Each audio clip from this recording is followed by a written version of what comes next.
USC versus LSU is one of the marquee matchups for week 1 of the 2024 college football season. To me, LSU and USC are in similar situations in terms of what their strengths and weaknesses are. We know that offensively, both of these two teams can put up points in bunches. They're both going to be bringing in fairly new faces at quarterback. You got Miller Moss coming in at USC, who torched Louisville in the Holiday Bowl. And you got Gunnar Nussmeier at LSU, who we've seen a good bit.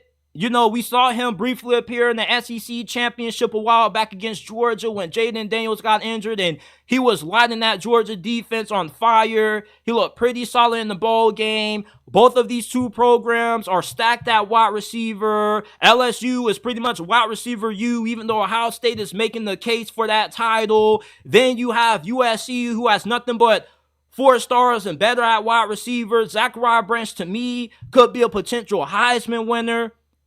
But the biggest thing that we all are going to be paying attention to in this game, outside of the offenses, are going to be the defenses. LSU and USC invested a lot of money in revamping their entire defensive staffs, and they have a lot of big names on their staff. LSU hired Missouri defensive coordinator Blake Baker. They got Bo Davis to coach the defensive line, the best defensive line coach in America. USC hired D'Anton Lynn, who was the defensive coordinator for UCLA last year. He took that defense from being one of the worst in college football to a top 15 unit in only the span of 1 year. And he also were able to steal the head coach from North Dakota State to come coach alongside of that staff as well. And they got a bunch of other good position coaches. The concerns for both of these defenses lie in the interior of the defensive line. LSU has more talent than what USC has on their interior of their D-line, but, you know, it's still a weakness because they were in the portal and they were heavily trying to get that defensive tackle from TCU who ended up going to Oklahoma. USC, they were trying to get another defensive tackle to pair alongside of Bear Alexander, but they were unsuccessful. They had to just settle on a couple of smaller school guys out of the portal. Whose defense is going to show up in this game? We know that points are going to be scored in this game. I don't see any defense holding any offense to under 24 points. This is probably going to be a game that's going to be in the upper 30s. Maybe it could crack the 40-point total. But to me, whichever defense can get marquee stops is going to be the team that ends up winning this game. The question is, who is that going to be? Is it going to be LSU or is it going to be USC? LSU had their worst defense in program history. Do they have talent? Yes, they do. But there's no guarantee that that defense is going to be tremendously improved this season for what it was last year. And you can say the same thing for USC.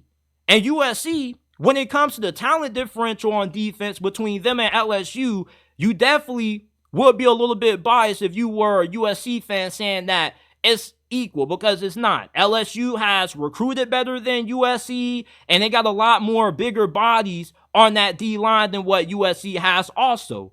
But which defensive coordinator hire is going to have the biggest impact in this ball game? I would go with D'Anton Lynn. D'Anton Lynn has an NFL background. His father, D'Anthony Lynn, was the head coach formerly of the LA Chargers. And I think with D'Anton Lynn being able to do what he was able to do at UCLA last year, not really having a lot of talent. You had Latu, that was about it. And him going to USC, he definitely is somebody who has proven that he can do more with less. Blake Baker did a fantastic job at Missouri, but he did have SEC talent.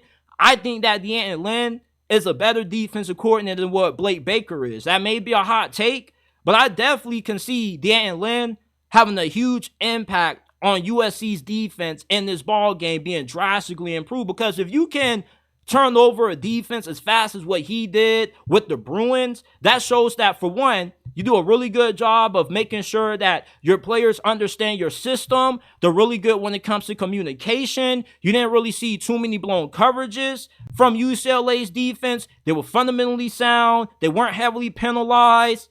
That's signs of great coaching. Now, I'm not saying that Blake Baker isn't a good coach in his own right, But for De'Ann Lynn to do what he did in such a small amount of time at a program that's not as big and has as much access to resources as what Missouri had when Blake Baker was there, it's pretty damn impressive. But where LSU has the big advantages in this game is, first of all, the offensive line. USC's offensive line is a concern going into this season. I think that USC's offensive line is going to be improved, but LSU has a top 10 offensive line coming into this season and arguably claim to be one of the best in college football this year.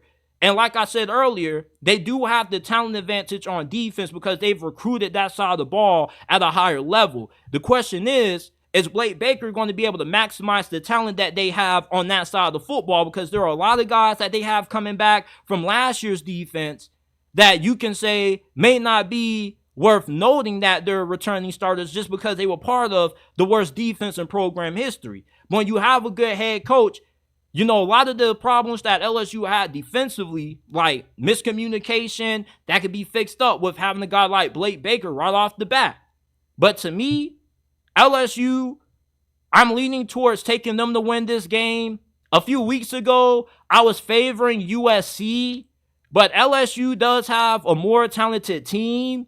But the only reason why I'm still not fully sold on LSU yet is because I do think Lincoln Riley is a better head coach than Brian Kelly. I know a lot of y'all are going to disagree with that in the comment section, but to me, Lincoln Riley, with how much of an expert he is at getting great quarterback play and being able to maximize what he has on offense, I think gives him the advantage over Brian Kelly. And Brian Kelly hasn't really looked good in these neutral site games. You know, we saw LSU lose to Florida State last year.